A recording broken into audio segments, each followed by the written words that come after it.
Bismillahirrahmanirrahim. Assalamu alaikum. My dear students of grade 7, I am Sir Shahzeb from the Educated Society Campus, Shadadpur. Today I am here with my second lecture of your science subject. So let's start. In the previous lecture, we discussed about human organ systems and also I told you about digestion process. Today we are going to discuss about digestion process in detail. Also I will tell you the parts of digestive systems, how it works, their functions. So let's start. प्यारे बच्चों, अपना topic शुरू करते हैं. Digestion process या the process of digestion, और ये digestion process है ह्यूमन बींग्स का, मीन्स हमारा. तो सबसे पहले हमारा प्रोसेस जो शुरू होता है वो हमारे माउथ से, मुंह से शुरू होता है, जिसे हम ब्यूकल कैविटी भी कहते हैं. और ये प्रोसेस ख़त्म होता है एनस पर.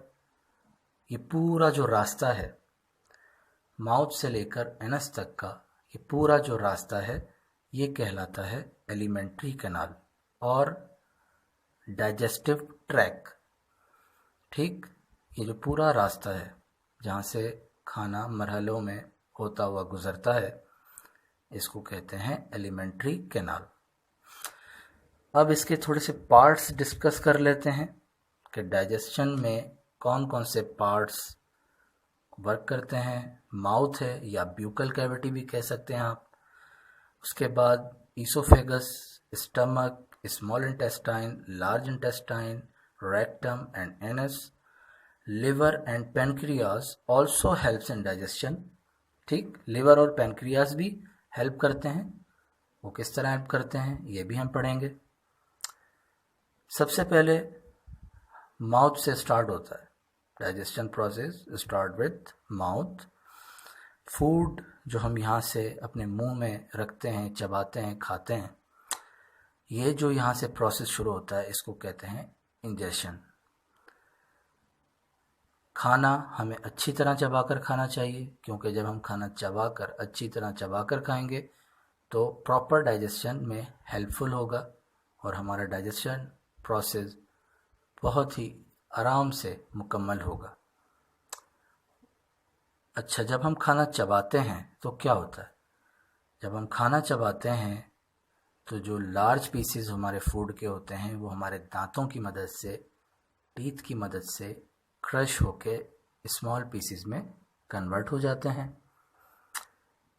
यहाँ पर हमारे खाने में स्लाइवा ऐड होता है. स्लाइवा जो है वो हमारे सेलिवरी ग्लैंड्स प्रोड्यूस करते हैं.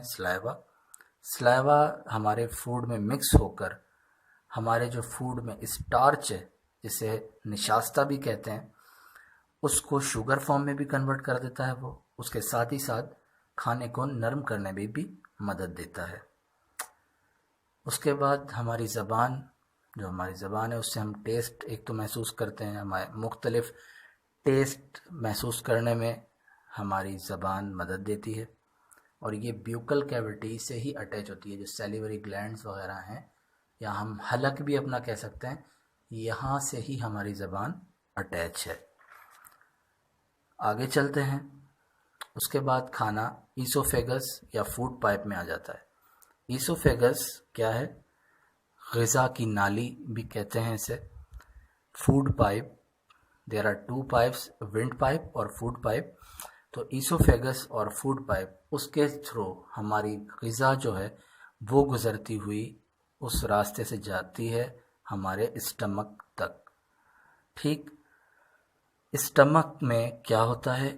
स्टमक जो हमारा मैदा है उसमें एक तो स्टमक बैग की तरह की शेप का होता है, एक छोटा बैग की तरह का होता है. उसकी जो स्टमक की वॉल्स हैं वो थिक होती हैं, मोटी होती हैं थोड़ी सी, और थोड़ा सा चौड़ा भी होता है हमारा स्टमक. कुछ ऐसे भी कहते हैं कि जे शेप का होता है, जे. एंड हमारे स्टमक में जब फूड पहुंचता है तो यहाँ पर हाइड्रोक्लोरिक एसिड्स, गैस्ट्रिक जूसेस वगैरह हमारे खाने में शामिल होते हैं, जो कि प्रोटीन्स को ब्रेक डाउन करते हैं बहुत ही सिंपल सब्सटेंसेस में। ठीक यहाँ पर ये प्रोसेस होता है। हमारा खाना हमारे स्टमक में बहुत ज़्यादा देर नहीं रहता, उसके बाद वो चला जाता है स्मॉल इंटेस्टाइन में। अब बात करते हैं स्मॉल इंटेस्टाइन, छोटी आंत भी जिसे कहते हैं उर्दू में।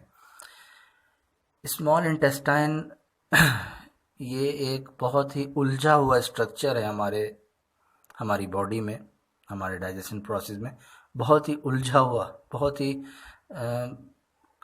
कॉइल्ड स्ट्रक्चर है, जो कि तकरीबन 7.5 मीटर लंबा होता है। ये स्मॉल इंटेस्टाइन की जो अगर उसको खोला जाए और नापा जाए तो 7.5 मीटर के करीब, 7 मीटर 7.5 मीटर के करीब उसकी लंबाई है।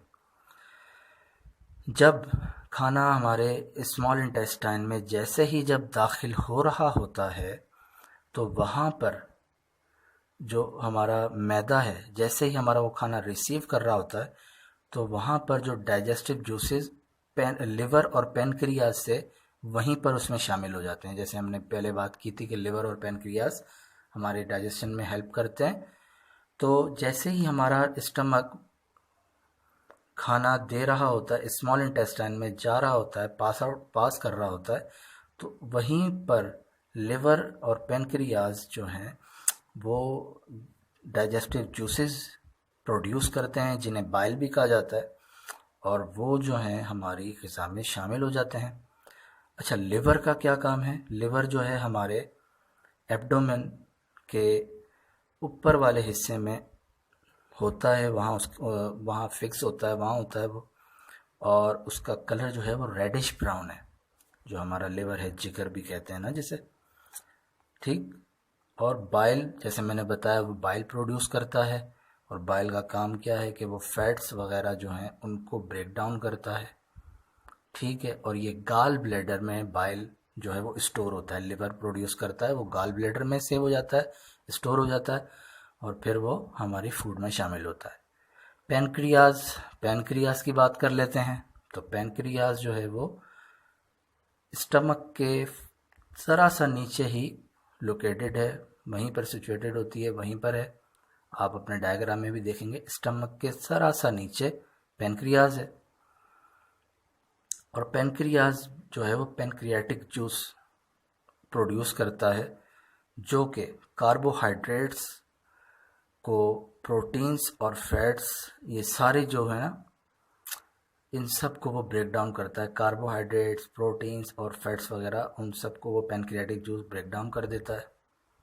इसके बाद जो हमारा रिमेनिंग फूड होता है वो हमारे स्मॉल इंटेस्टाइन के निचले हिस्से में चला जाता है। अब यहाँ पर बात करते हैं दोबारा से स्मॉल इंटेस्टाइन के दो पार्ट से, एक डोडेनियम और दूसरा इलियम। आपके डायग्राम में भी मेंशन है ये। तो डोडेनियम वो पार्ट था जहाँ पर स्टमक खाना दे रहा था स्मॉल इंटेस्टाइन को, और अब खाना जा रहा है लोअर पार्ट यानी इलियम में। डोडेनियम में semi liquid food pancreatic juices वगैरह में से मिक्स होता है, और इलियम जो है वो फूड एब्जॉर्ब, मतलब जब इलियम में खाना जा रहा होता है, शामिल हो रहा होता है, या जब वहाँ पहुँचता है, तो जो फूड का जो एब्जॉर्ब होने का प्रोसेस, जब ब्लड में एब्जॉर्ब होता है फूड, वो इलियम के रास्ते से ही होता है। वो हम बात करेंगे किस तरह। यहाँ पर हम बात कर रहे थे कि लोअर पार्ट में जब खाना पहुँचता है स्मॉल इंटेस्टाइन के, तो यहाँ पर मज़ीद जो हैं वो जूसेस उसमें मिक्स होते हैं फूड में, और जो रिमेनिंग कंपोनेंट्स हैं फूड के वो भी डाइजेस्ट होते हैं वहाँ पर। कार्बोहाइड्रेट्स जो है वो शुगर फॉर्म में ब्रेक डाउन हो जाता है, और जो फैट हैं वो फैटी जूसेस में, फैटी एसिड्स में कन्वर्ट हो जाते हैं। प्रोटीन्स जो हैं वो एमिनो एसिड में कन्वर्ट हो जाते हैं। अब हमारा खाना जो है वो खून में, हमारे ब्लड में शामिल होने के लिए तैयार है। अब आगे क्या होता है कि स्मॉल इंटेस्टाइन के जो अंदर की जो दीवारें हैं उनमें हमारी फिंगर की तरह फिंगर लाइक प्रोजेक्शंस होते हैं, जो विली कहलाता है। Finger like projections called villi. Villi क्या करता है कि और बहुत सारे होते हैं ये धागे की तरह, मतलब बहुत सारे थ्रेड लाइक, बहुत सारे, काउंटलेस। ठीक, तो विली जो है वो डाइजेस्टेड फूड को एब्जॉर्ब करता है आराम से, इजीली, और ट्रांसपोर्ट कर देता है हमारे खून में। और खून में जैसे ही शामिल होता है तो डिफरेंट हमारे ऑर्गन्स जो हैं, हमारी बॉडी पार्ट्स हैं, उनको एनर्जी प्रोवाइड होती है। ग्लूकोज ब्रेक डाउन हो जाता है कार्बन डाइऑक्साइड और पानी में, और ऑक्सीजन की मदद से एनर्जी रिलीज़ करता है। और ये यहाँ पर जो है विली के थ्रू जब हमारे फूड में ग़िज़ा शामिल होती है और हमारी बॉडी तक, हमारे ऑर्गन्स तक एनर्जी पहुँचती है। अब बकाया जो रिमेनिंग फूड था वो लार्ज इंटेस्टाइन में शामिल हो जाता है। और लार्ज इंटेस्टाइन स्मॉल इंटेस्टाइन से जो है उसकी लंबाई कम है, मतलब लार्ज इंटेस्टाइन की कम है और स्मॉल इंटेस्टाइन की ज़्यादा है।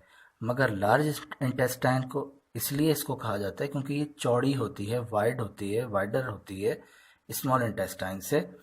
ठीक, तो इसलिए इसको लार्ज इंटेस्टाइन कहा जाता है। यहाँ पर जो रिमेनिंग वाटर्स हैं और कुछ नमकियात, सॉल्ट वगैरह, वो डाइजेस्ट हो जाते हैं और रिमेनिंग वेस्ट जो होता है वो रेक्टम में चला जाता है और through rectum removed from anus. Rectum में जाने के बाद जो रिमेनिंग वेस्ट है वो रिमूव्ड हो जाता है एनस के थ्रू। तो ये तो बच्चों हमारा एक डाइजेशन प्रोसेस था। इसमें हमने जो पार्ट्स इसमें वर्क करते हैं उनके बारे में बताया। ये मज़ीद भी डिटेल में जा सकता है, लेकिन मैं बहुत ज़्यादा डिटेल में अभी नहीं गया हूँ। ठीक है, जो मेन पार्ट्स थे, मेन फंक्शंस थे, वो मैंने आपसे डिस्कस किए हैं। ये हमारा पूरा जो डाइजेशन प्रोसेस है ये तकरीबन 4 से 8 घंटे के दरमियान मुकम्मल हो जाता है। ठीक, तो इसी के साथ अपना लेक्चर ख़त्म करता हूँ।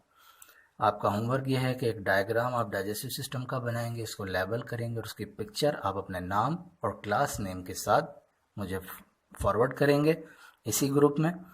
तब तक के लिए मुझे दीजिए इजाज़त। इंशाल्लाह अपने थर्ड लेक्चर के साथ फिर हाजिर होऊंगा। स्टे होम, स्टे सेफ, अल्लाह हाफिज़।